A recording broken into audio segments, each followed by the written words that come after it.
All right, we should probably just get started. This is, I think, episode 4, believe it or not, of Business Troubleshooters. My name is Derek Berg, and I'm going to let Neil drive. Neil Hansen, our very own from Fitness Works, he's going to go ahead and do my mod, but I figured I would just toss it over to him. Um, and we're dealing with probably one of the biggest issues we can deal with right now. I think everybody's feeling a lot of uncertainty, fear, stress, all of the above simultaneously, um, and sometimes at unprecedented levels. So, Neil, I'm going to just go ahead and put it over to you. I'm going to unmute you. Um, and I think all of our presenters, Carolyn and Steve, are already unmuted. So I'm just going to keep you guys unmuted and let's just go ahead and jam, see what happens. Go ahead. Well, thank you. This is a fun, not necessarily a fun topic, but this is a topic that I'm passionate about. And most of you may know that, I've owned Fitness Works now almost 20 years coming May. And just want to share a little how I got into this. And then I want to introduce both Carolyn and Steve, two good friends of mine. Dealing with the human body and trying to, eke change out of the human body, whether it's pain or body fat, stress is a huge component.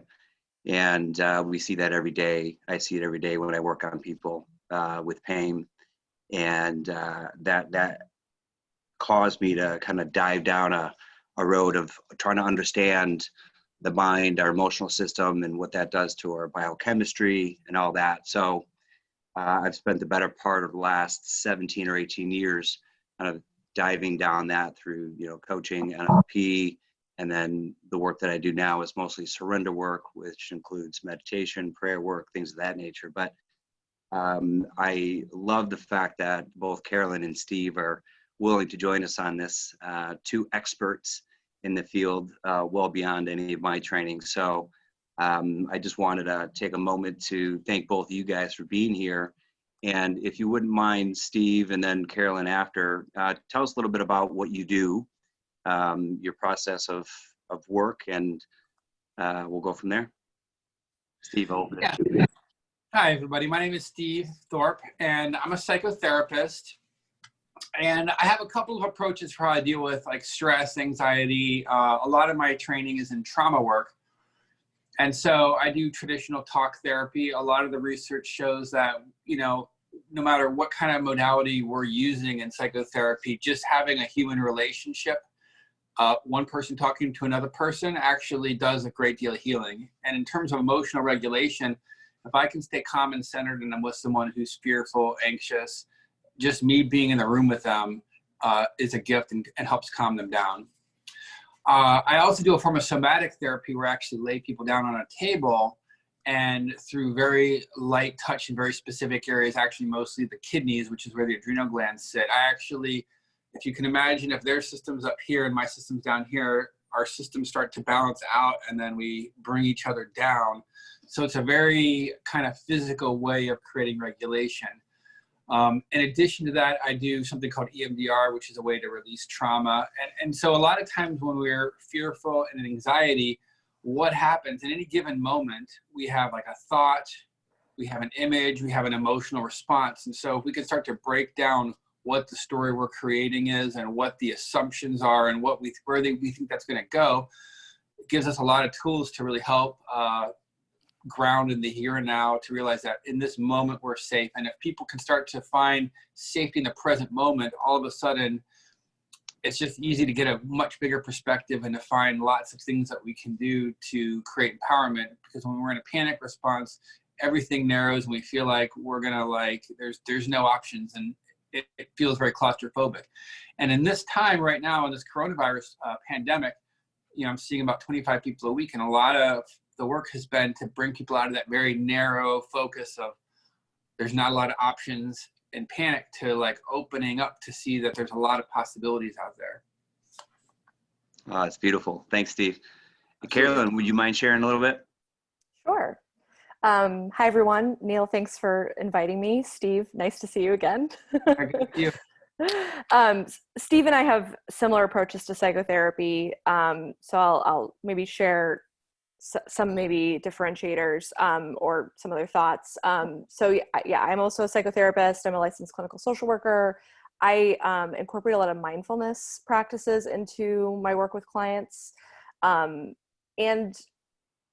also do some EMDR, also do some body-based work. But the thing that I'll comment on in terms of what I'm seeing with clients is that, yeah, everyone is concerned with the uncertainty of these times, but also everyone is still kind of dealing with their own human stuff that was already there prior to this whole situation. Yeah. So people, and sometimes the pressure cooker of what they're dealing with is even more profound now that they're quarantined with their spouse that they were already having marital troubles with. You know, they don't have time for self-care because their kids are with them 24 hours a day. You know, people are still like, well, what do I want to do with my life? What do I want to do with my career?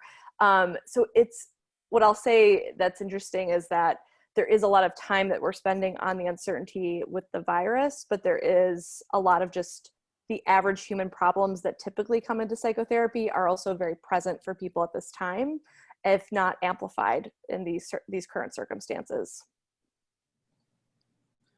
Oh, it's beautiful. Thank you, Carolyn.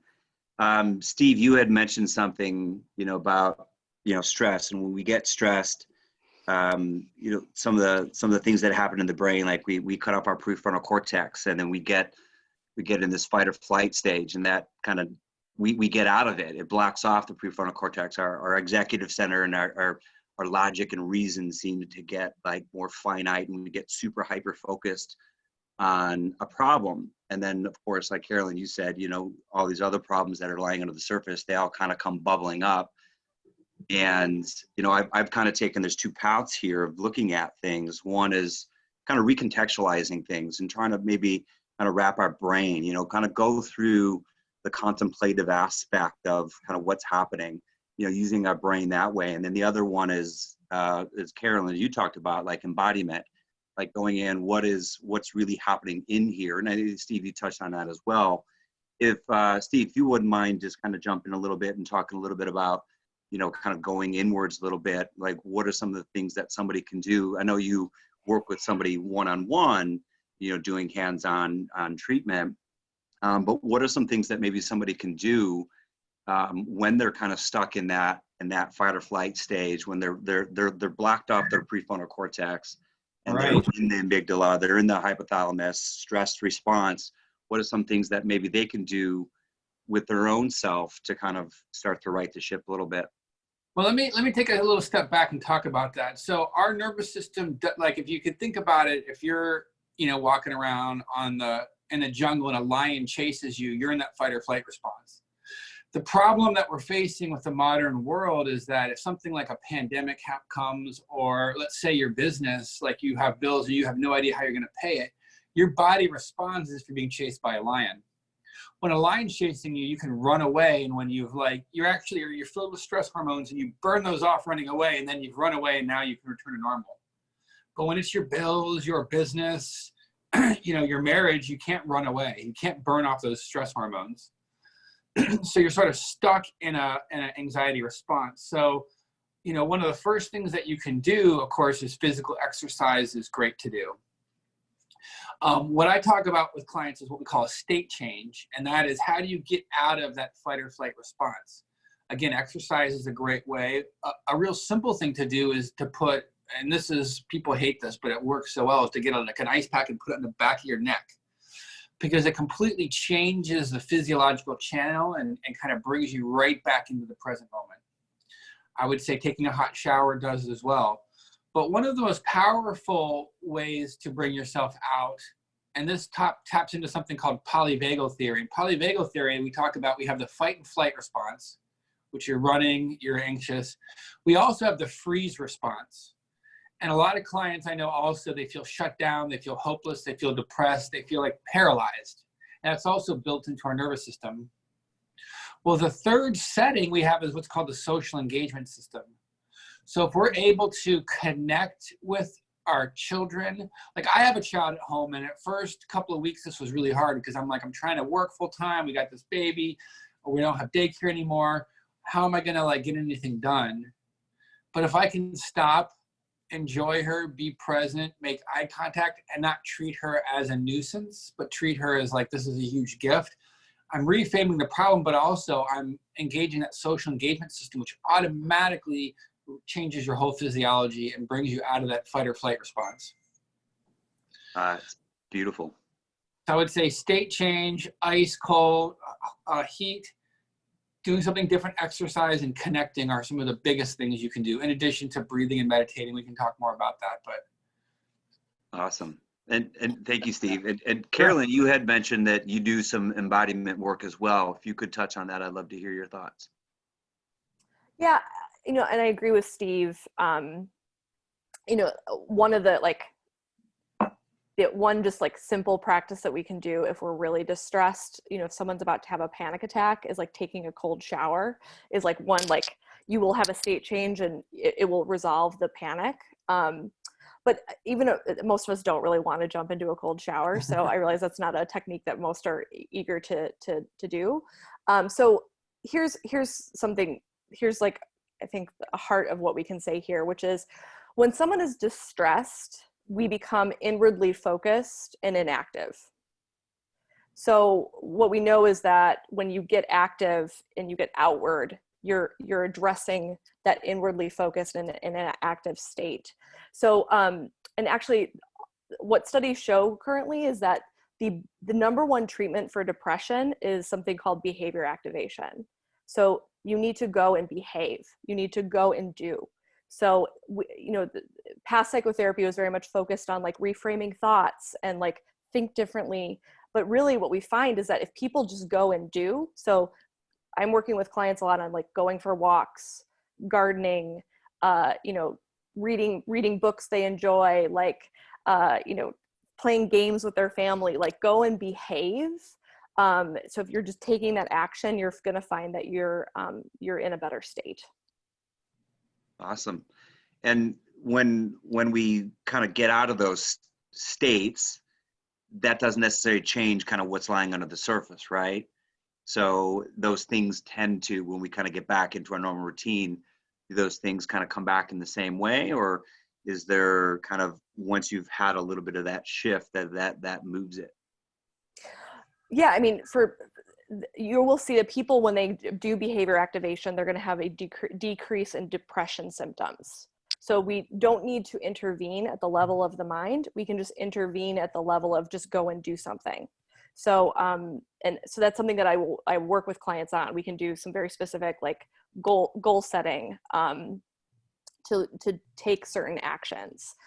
Said differently, there's a whole framework that we can talk about in terms of thoughts and feelings versus commitments and values. So our thoughts and feelings are not always our friend. So there are thoughts and feelings, they can change depending on stuff that our nervous system has collected over time. Our thoughts and feelings, one day you feel good, one day you feel bad. And so something we can do is just really acknowledge that our thoughts and feelings are what they are, which is chaotic. The human mind is busy. It's just the nature of the mind. But how any of us create a meaningful life is through defining and living by our commitments and our values. So if my commitment is, if I really value exercise and being healthy and I live out that commitment, I'm going to create a meaningful life. So essentially saying this, what I just shared about kind of this behavior activation in different words, which is we need to get people at like doing the things that are meaningful to them. And if they're doing those things, their thoughts and they're going to feel better, and their thoughts and feelings, even if you have a bad day, it's okay. Like my thoughts and feelings today are chaotic and I'm not feeling great, but I know that I'm living my life via my commitments and values. And overall, I'm going to have greater well-being because of that. Oh, beautiful. Any thoughts on that, Steve? Well, when we look at, let's say you have a lot of anxiety and stress. Again, your fight or flight system's going, you have all those stress hormones. Well, I think the idea of taking those hormones and putting them into use, like all of our emotions basically create a physiological response. It's called a adaptive action tendency. It gives us a physiological response to take care of whatever the threat is. So, we're talking here, I know this is a business forum. So for anybody who's, panicked about money, panicked about how they're going to like survive their business, if you take that fear, we usually do one of two things. We either suppress it. We go into, let me get on Facebook, let me play, I don't know, video games, let me binge watch something on Netflix. That's trying to suppress it, and then it just stays in our system. But if we put it into action, we actually start to follow through on the things. I love what you said about commitments and values. Follow through on your commitments, committing to creating whatever the plan is, come up with some ideas and start to do things. We can find that there's a lot of things that we can do right now. Like this can be considered like a total down cycle for anybody's business, an opportunity to learn new marketing skills, to do more networking. I don't really know what it is because it's specific to every business, but going into action is a great way to harness the anxiety and harness the fear and put it into actually building your business or creating a better life for yourself. That's awesome. One of the things that I find when I work with people and doing coaching is there's a story usually around stress, right? Mm-hmm. And I find there's, at least through the education that I've had, there's a couple components that don't really exist in there, right? There's a sensation that's happening. There's a feeling, stored energy, which then we label as an emotion, right? Which comes with its own baggage, right? I'm feeling fearful. And the fact that if you fear, maybe now you have guilt and all that, and it can compound. Then there's the aspect of me or I, this doer of doings. And so one of the things that I try to do to kind of help pull back a little bit, outside of kind of getting them to, hey, let's just get out of kind of where you're at, because when you're in it, it's really hard to process that, right? So maybe once somebody's kind of like pulled back a little bit of the stress, and then maybe reapproaching that through a contemplative aspect of kind of really looking at, and I think Steve, you could kind of touch on this, is kind of, looking at the story a little bit from a different perspective, and maybe pulling back some of these, well, who's the I here, or really what is it that's really happening? If you wouldn't mind, and Caroline, I'd love to hear your thoughts on this too, kind of touching into that a little bit. So there's another type of therapy I do. It's called internal family systems. We look at what we call parts. So I know when this thing first started happening, I really wanted to, following the advice I just gave, is to create this online anti-anxiety course. I'm like, this is what I want to do. This is where I want to put this energy. However, I was finding it really challenging because I couldn't get the time to do it. Mostly because we have a 9-month-old and my wife and I are working full time, and there's not like these moments. There's not like hours or even 15-minute time chunks. So part of what the work there is to look inward and to say, okay, what's happening? What the part of me that really wants to build this course, that's a great thing to do. It's a great way to use my action, but where's that coming from within myself? And I noticed this really panicked, really scared part, for lack of a better word, that's really pushing to get this done. And I'm breathing and I'm looking at this part, and then I sort of ask myself, okay, there's another part that really enjoys this time with my family. I kind of alluded to this also, seeing this as a barrier. So I love what Carolyn said about values, because I have this commitment to my business. I have this commitment to my family. Well, what's my value? Am I going to push my daughter aside so I can get to this webinar, which is putting my anxiety in action? Or am I going to take a deep breath, calm that part of me that's like panicked and wants to get something done, to really be present with my daughter? And so it's almost like stepping back and treating all of our emotions, our impulses, our fears as parts of ourselves, and we become the adults. So it's like I have a little council member. There's the business part of me that wants to do this. There's the part that wants to be a good father. There's the part that just wants to check out. I listen to them all, and then using my values, I decide, well, this is an amazing opportunity to have my daughter while she's not at daycare. I get to spend time with her. I get to see her learn to walk. I get to see her teething. I get to see all the trouble she gets into and start to have a blast with that. But it does take this sort of observing ego, this ability to step back, allow each of these parts of us to come up and kind of tell us what they're trying to accomplish, and then using our values and our judgments to decide which one we're going to go with, because it is like a tangle of parts that can be really overwhelming. Yeah. I just kind of want to, you know, because we're not getting feedback from the audience, I feel like I'm also sort of working my way into psychobabble, potentially, like talking in a way that, you know, I got Caroline and you, and we're all therapists and we all know this language. I don't know if I'm even talking in a relatable way anymore. Well, we actually have some people, so we have a hands up. So I'm going to actually bring some of the audience into this. Let's go ahead and talk to Michael. Michael, go ahead. You're on. Hey guys, how are you? This is great. I really appreciate you taking the time to do it. So it sounds like there's kind of two ways to look at this. That if you're just simply feeling anxious or depressed because of the situation, that's relatively easy to manage in that it's either like fear is sort of a lack or absence of a plan, and quickest way to change your mental state is change your physical state. Okay, that's great. But so for like Carolyn, here's my question. I'm dealing with my mother-in-law. She's dying of cancer. She's a recovering alcoholic. She's mired in depression. I can't get her to go and do, right? Like, I understand, hey, let's take a walk, let's play a game. So how does someone who's mired in something like that, it's easy for us who are well-minded to say, well, yeah, just go take a walk. What's the matter with you? But they don't want to do that. Or someone who feels that we don't. And it's hard for me because I am very fortunate that I have a happy disposition in life. It's not to say that I don't ever feel blue, but I don't understand how to help her. I just want to kick her in the ass and say, what do you mean? It's 70 degrees and sunny. Get outside. What do you mean you don't want to take a walk? And I don't know how to communicate with her. So if you could maybe talk to that a little bit, because I imagine you deal a lot with that. Yeah, and Michael, I'm sorry to hear that you're coping with this with your mother, particularly in this time. It's like, here we are dealing with this macro issue, and then something as painful as that. It's a lot to hold.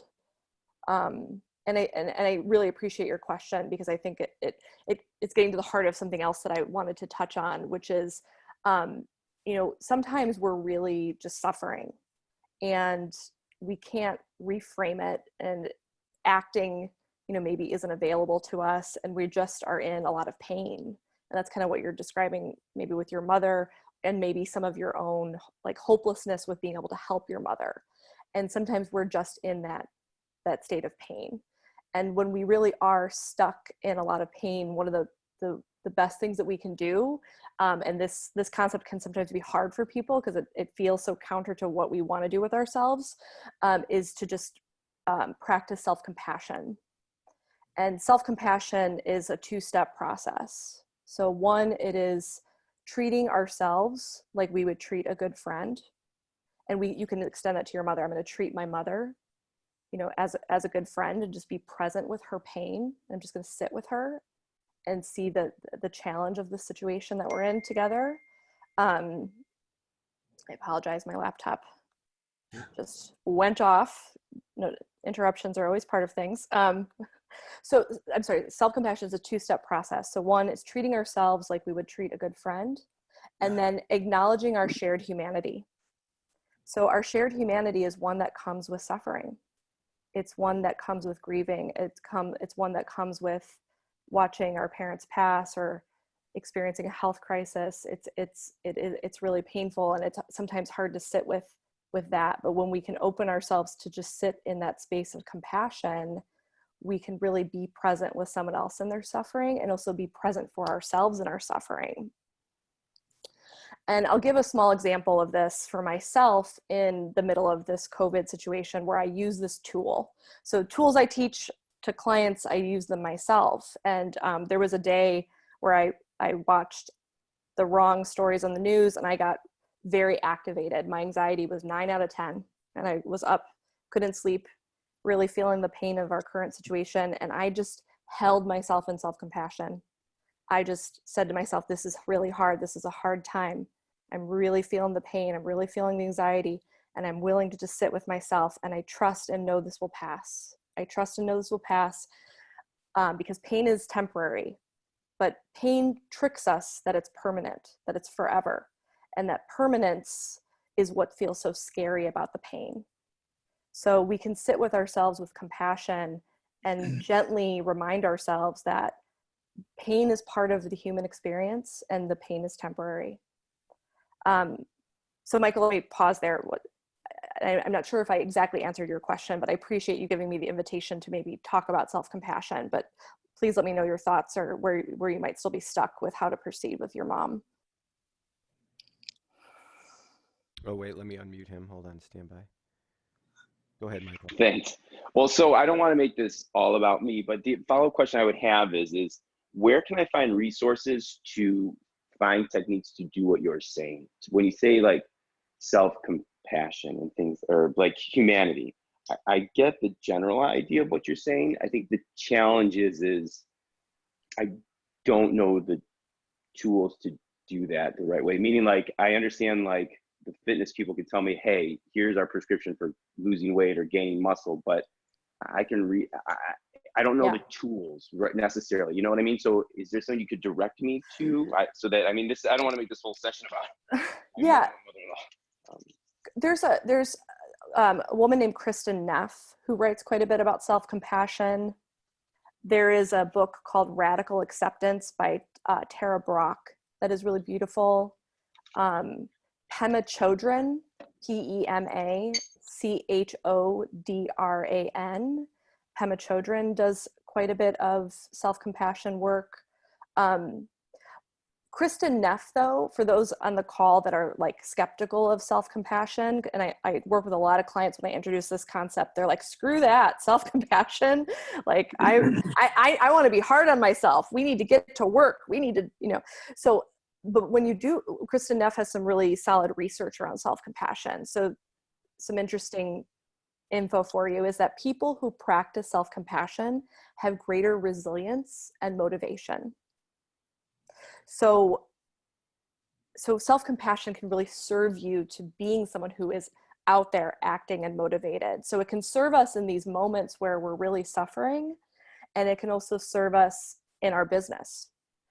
It can serve us, and to be resilient with our families. That when your children are driving you nuts and you're ready to pull your hair out, that you can practice some self-compassion, that parenting is hard. And I can connect with myself and be kind to myself that right now I'm out of patience with my children. But yeah, those are some resources. And Michael, if you're welcome to follow up with me. I think my information is out there somewhere here, or the host can share, Neil can share. If you have follow-up questions, I'm happy to point you in the direction of some other resources. Yeah, we'll be sharing all that information too with a follow-up. I actually have maybe just something off of that, because I think it's this, we get into this mode of being business owners. We're used to controlling. We're used to playing the director, right? Mm-hmm. We are used to arranging the lights and making sure that everything goes. So we're in a position of having employees, and when you talk about acceptance, I think that's for an entrepreneurial mindset. Sometimes acceptance does not come easy to business owner. We're blazing our path, right? So when we get in a situation like this, I think it's been humbling to me to see how little power we do to have to change someone else's. So when Michael's talking about his mother, I've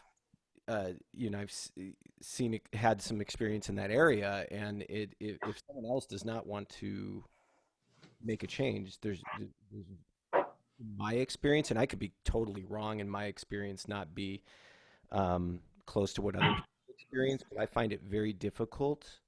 We give best intention to change the actions and the outcomes of others. And usually we're doing it because the reason that we want to change someone else is because we want them to fall in line with what our serenity is contingent on. So I think that's very tough for us, is going throughout the day, trying to make it happen, all in the name of being motivated and what's the word? I can't think of it, but basically being someone who blazes their own path, and then we get in the state of absolute frustration and stress and anxiety because the world is not falling in line. Mm-hmm.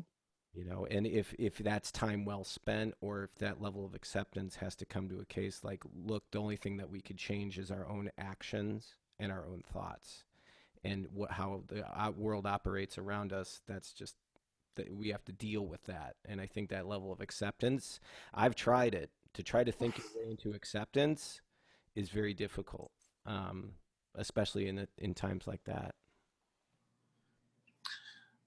I mean, I think this speaks to anyone who's in a marriage or a romantic relationship.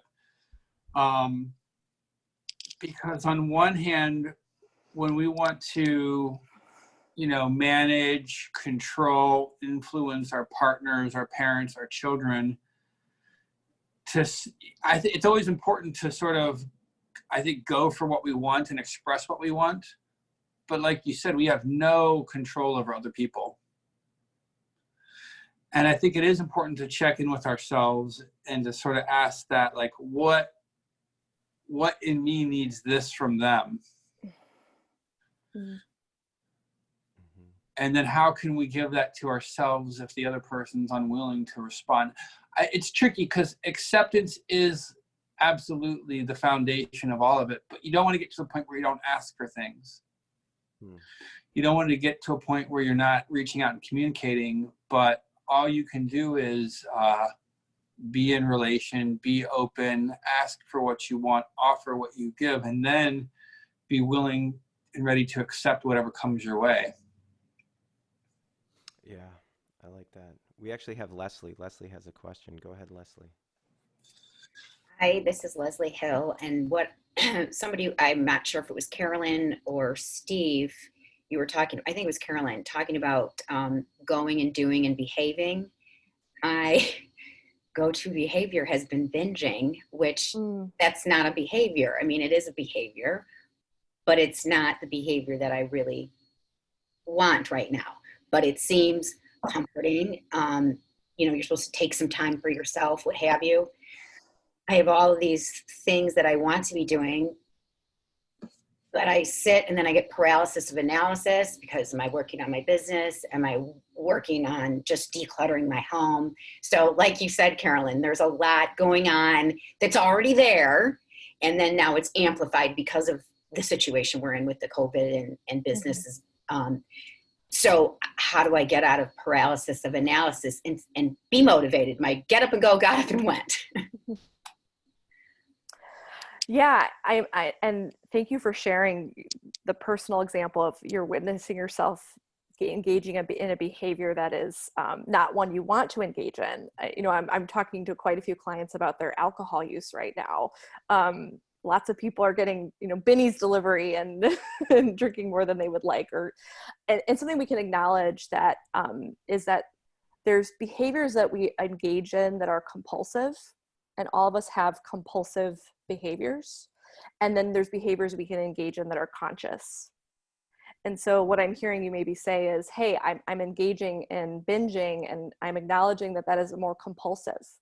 And what I want to do is make more space for conscious behaviors.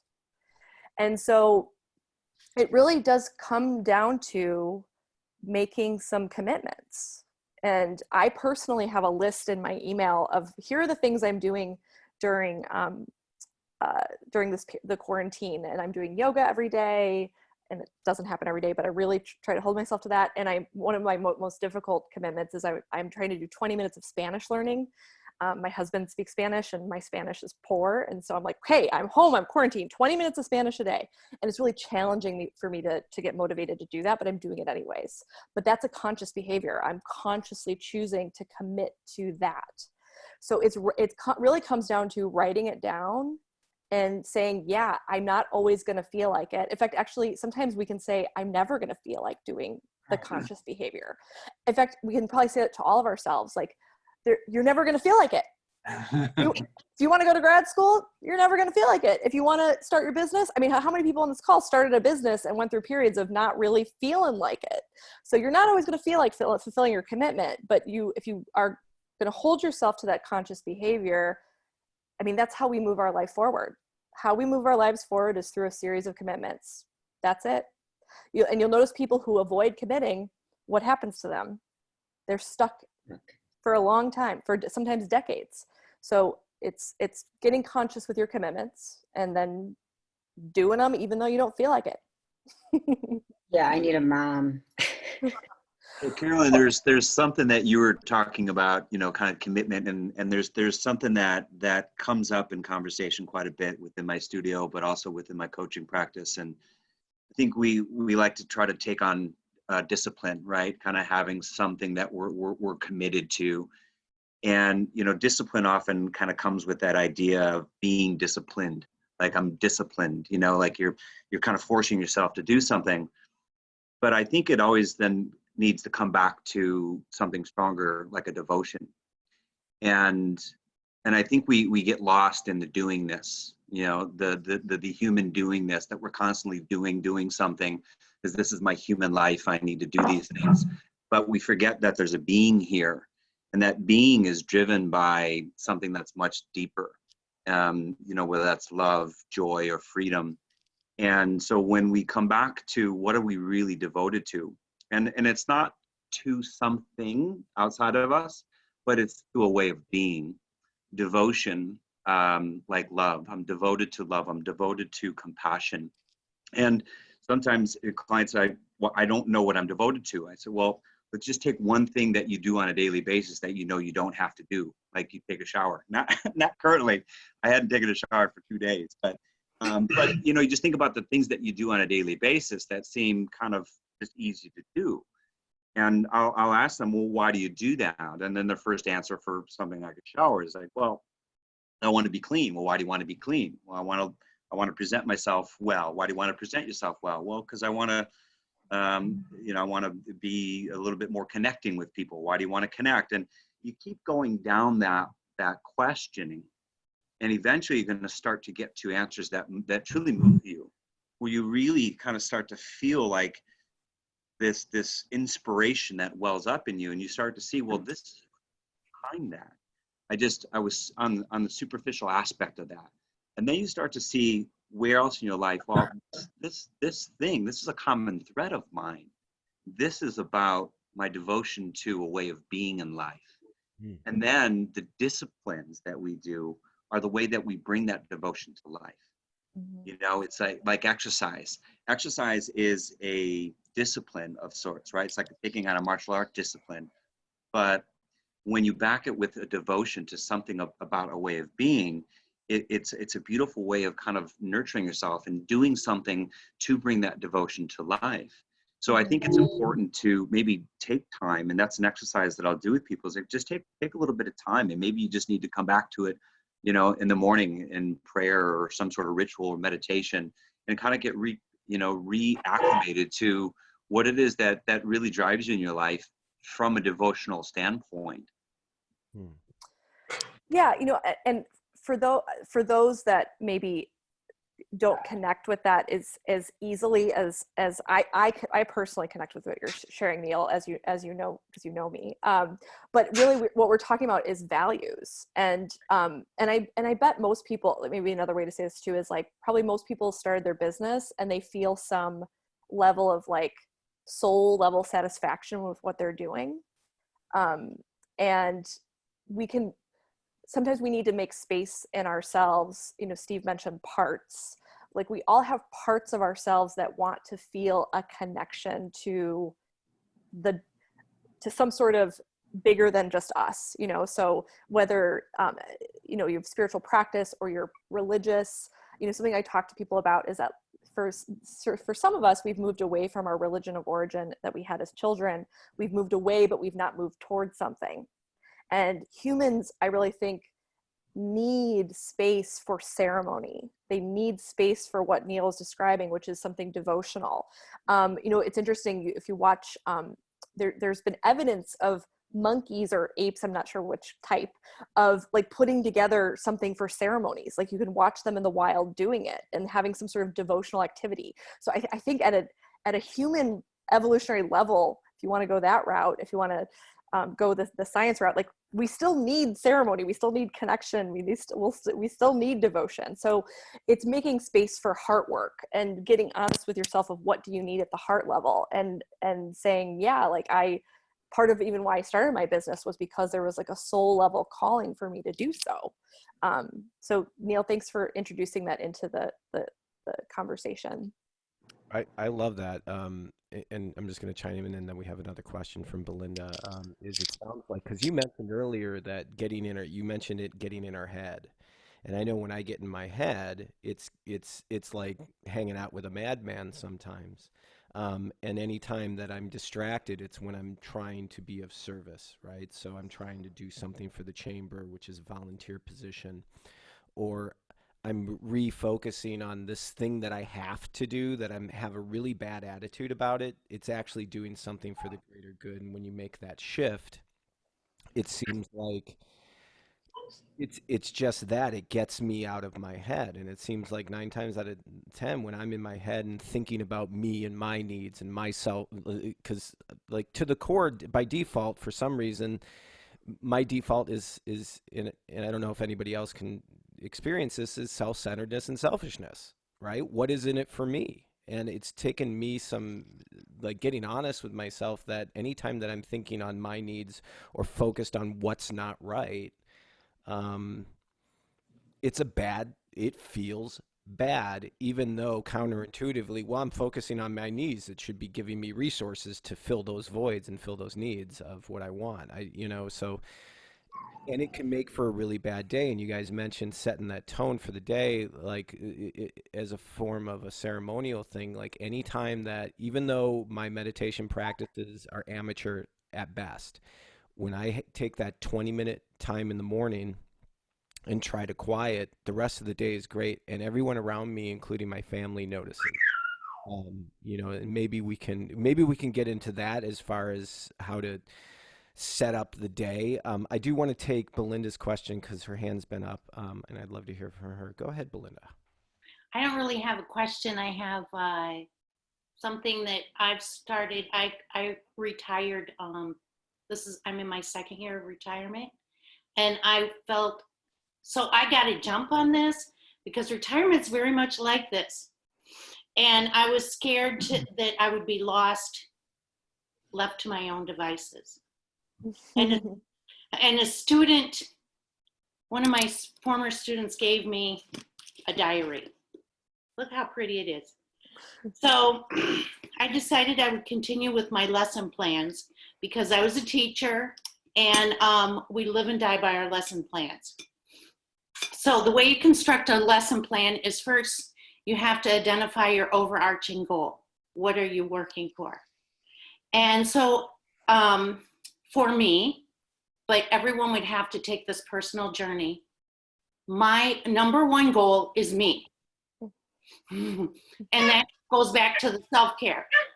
So my number one goal for the day is that I exercise. Meditation, I feel because I do yoga every other day, meditation's kind of built into the yoga. So, and then strength training, and try to mix it up so I don't get bored. But that number one thing for me to take care of myself allows me to put on my oxygen mask before I go and rescue someone else. Then number two is my family. Anybody needs anything in my family, I hope that they think of me as a go-to person. And then third is my community. And spending a little time, it doesn't have to be every day, but some portion of my day is community, or of my week is community outreach. So then, I don't know if any of you have seen Bullet Point Diary, but every day has a bullet point. And if there's something that I don't want to do, then I might put it down for a few days from now, so that hopefully I can psych myself up to do that a few days from now, like caulk the bathroom. It has to be done, but I'm not doing it today. I'll do it Friday. Okay. So, and then I might put something in there on Friday that to look forward to after the bathroom gets caulked. So it keeps structure. And then every day when I wake up, if I feel lost, I go to the bullet points that I've already established. And everything is written in pencil. And if I change my mind, I can just take the big eraser and erase it. So I would just, I'm just saying that you could do diaries and projections, and write down what your goal is so you don't have to keep it in your head. So you can look at it later.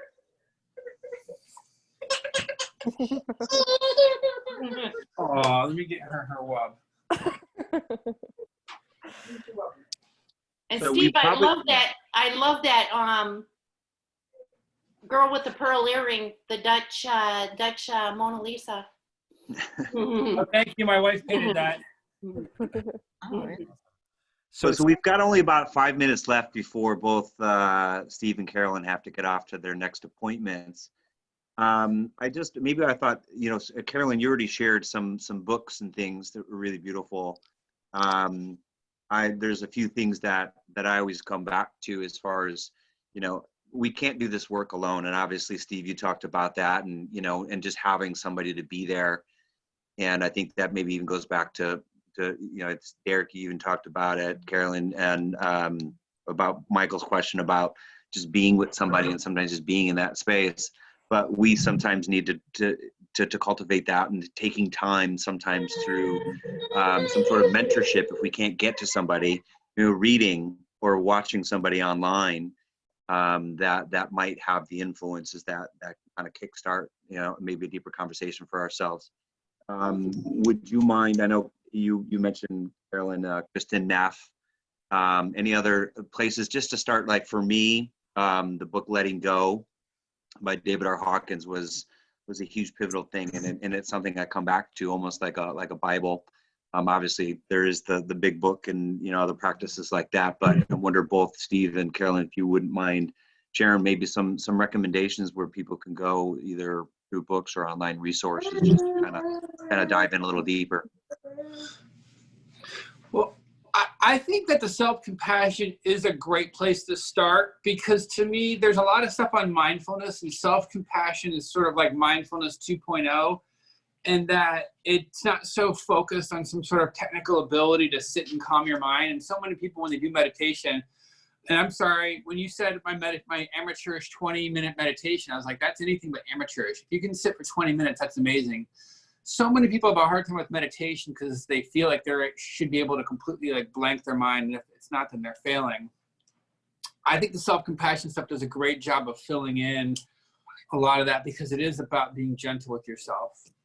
One of my, I love any work by Ram Dass. I think he does a great job of helping us have a sense of humor with ourselves. I think Thich Nhat Hanh, if we're talking about like mindfulness, is great. And online resources, I'm not really sure. I know Joe Dispenza is somebody who really inspires me, but he's kind of intense. And I think if you're looking for something that's really going to like center you and calm you down, I think Caroline's resources are probably some of the best out there, the self-compassion stuff. It's relatable and grounded. Nice. One thing I'd like to mention to everyone on the call is just the kind of additional access to psychotherapy that might be available to you at this time. With the governor's or executive order, co-pays have been waived for psychotherapy for telehealth.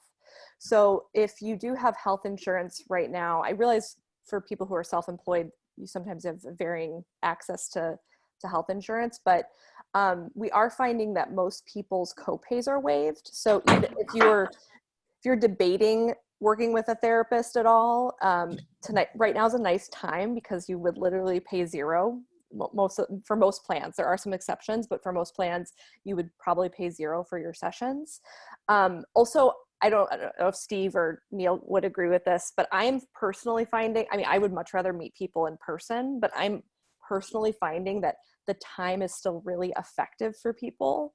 And yeah, I think overall the clients that I'm working with are really finding having a weekly touch point to just process how they're feeling or work on some of these other areas of their life. I mean, if you're going to be home quarantined, having the additional support to help you work on your commitments, it's nice to have a therapist to come back to and be like, yeah, I didn't fulfill my commitments last week. I need to give it a go this week. It's just nice to have that additional support. So it's worth, if you're considering it, considering working with a therapist. And a really good way to place to list or to find a therapist is the website Psychology Today.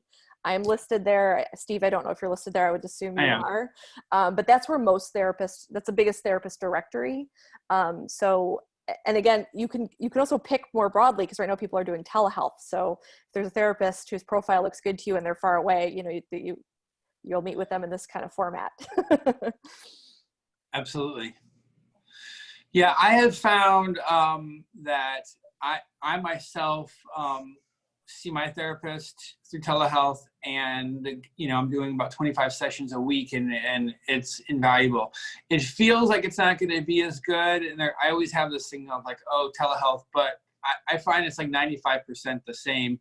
There's certain work we can't do remotely, like especially the touch work, but the work we can do is really powerful and profound. So I agree. I think it is worth doing that, especially if you're having, you know, relationship problems, especially if you're kind of isolated. And, you know, for all of this, it's a great opportunity to sort of retool, and whatever issues you had before, you have now, and whatever you have now, you're going to have in the future. So it's a great time to start to dig in and work on stuff. Mm-hmm. Move towards that vision of who you want to become. I love that. It's beautiful. Well, I know both of you guys have pending appointments here, so yeah. Well, thank you, everyone. Thank you, Neil. I want to thank you both for being here and sharing your beautiful wisdom and insights. Truly beautiful to see you both, and to hear the kindness that you have to devotion to this work and to being here with us in your free time. So thank you both. Yeah, we appreciate. Thank you, Neil. Carolyn. Thank you, everyone else. Really appreciate it. Thank you, guys. Bye, everyone. Everyone take good care. Be safe and well. Bye. Awesome. Thank you guys so much. And then, Neil, maybe we could do a tactical note, because I know this is you're very much into the meditative.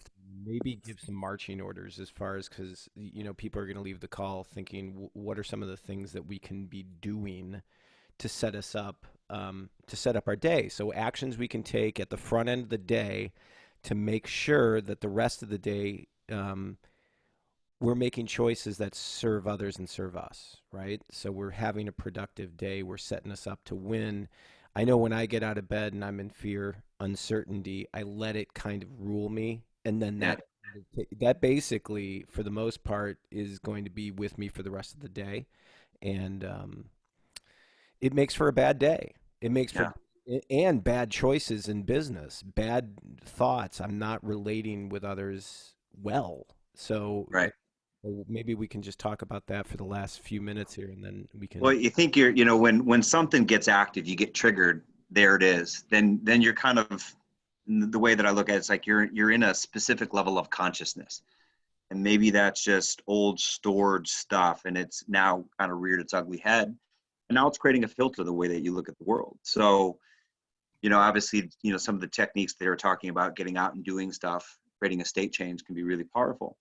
But I think, you know, if you want to take a deliberate action, you know, like meditation, and meditation can go two different pathways.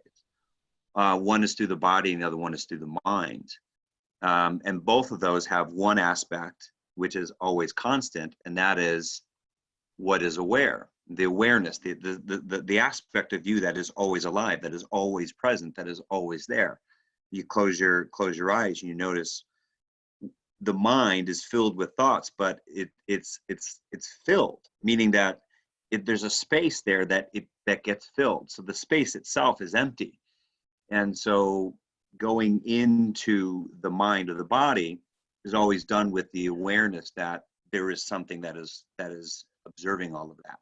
So the things that I direct people to do is, if you're feeling triggered or stressed, the two paths one would be to allow yourself to actually feel what you're feeling, meaning whatever's coming up, it's stored energy. It's only when we get into the story of it that it becomes a problem. You know, it's painful when we resist the sensation, and it becomes suffering when we start to add me, I, this, and the ego loves to freaking suffer. So how do we pull back a little bit on that? And I think it's helpful to, you know, in a meditative practice, to kind of just embrace, and this kind of goes back to what Carolyn, I think, was saying, which is, compassion, to actually allow yourself to sit with whatever's happening, whatever part that's active and stressed, to allow it to actually be felt. You think about when we were children, you got agitated, and you probably got, sent to your room, or you got punished, or children are seen and not heard. Did we ever really have a chance to let whatever was in us, that angst, that fear, or whatever, from a 4-year-old, 8-year-old mind, were we given the opportunity to fully be expressed? And so that's where we start to suppress and repress things, or we escape it, or we express it in unhealthy ways. So I think really just taking time when you're feeling something like that, to maybe give yourself a little room to kind of allow yourself that it's okay to feel this way, and literally feel it without judgment. And so I think part of that is taking away the label of whatever it is that you're feeling.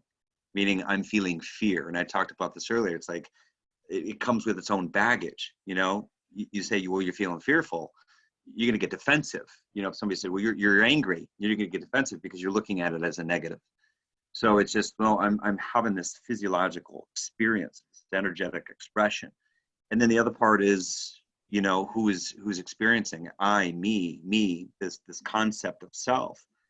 And maybe this is maybe a little deeper than most would want to go at this moment, but some of the things that I kind of work on is really just kind of contemplating, well, who's this I here? And sometimes that may be a little bit more difficult of a contemplative. That's the mental route.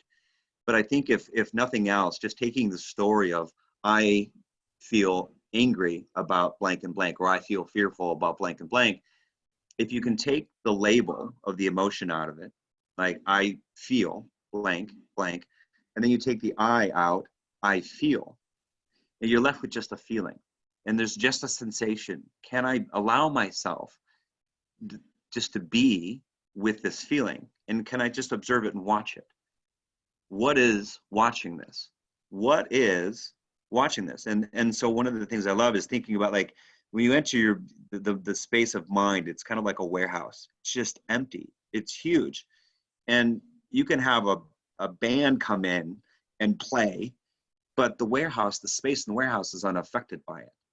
So that aspect of us that is just there, the warehouse, is unaffected by what's happening. The agitation, the words, and all these things they're coming into this space. So I think, kind of taking a step back approach of, like, where am I in this space? And then what's happening in this space? And it might, again, be a little bit deeper, and, it's a 4-minute explanation on what I teach for meditation. But, the contemplative route can be powerful. You can't shut off your mind. Going back to, exploring, what am I devoted to? And that could simply be a 5-minute, dive down, start from the beginning with something that, you do on a regular basis. Why do I do this? And just keep going until you finally get to a place that you feel inspired by, and then be with that feeling. Recognize that this aspect that you're feeling is home. There's this place that is so comfortable, and it pulls you into life. So maybe taking time to get into that. The contemplative route. The embodiment route is, of course, being with something, but that's something I've been doing for many years, and it's an art in itself of, letting go of resistance and letting go. So I think just taking 10 minutes, and prayer is beautiful as well. Taking time to do prayer, even if, I didn't grow up with religion, but I certainly believe that I'm connected to something. And so just taking time, whether that's just, a higher self of myself, taking time to be beautiful in prayer. And if you're struggling too, you can, kind of go in like, I can't do this alone. I acknowledge that I'm out of control. I acknowledge that I don't have the resources available to me within me right now. I need help, and you're just putting it out there. And sometimes, just like we're talking to the therapist, sometimes just creating that language, it's kind of accepting that maybe I don't have control. like Derek, you talked about, like we constantly want control. But I think part of letting go and surrendering is admitting that I don't have control, and acknowledging, I'm helpless right now, and this is part of my humanity, and I'm okay. I'm still here, and can I just let go of this control for a little bit and allow myself to feel whatever it is I'm feeling? Love that. Good stuff. Well, thanks, Neil, for your time. And we will be updating. I'm going to go to the workshop page, and I'm going to put the links of how to contact everybody to be able to connect with them, either on a personal level or just to reach out. So that pretty much brings us to the end of the hour. I like this. I think we should be dealing with this topic at least once a month, especially now. So we're going to maybe allocate one of the sessions per month to deal with more of the mindset and the psychological portion of the game, because I think it's sometimes, who cares what your Facebook campaign is if you're not doing well in the other psychologically. So thanks again, Neil, and we'll see you guys same time, 9 a.m. next week for Business Troubleshooters. Thanks.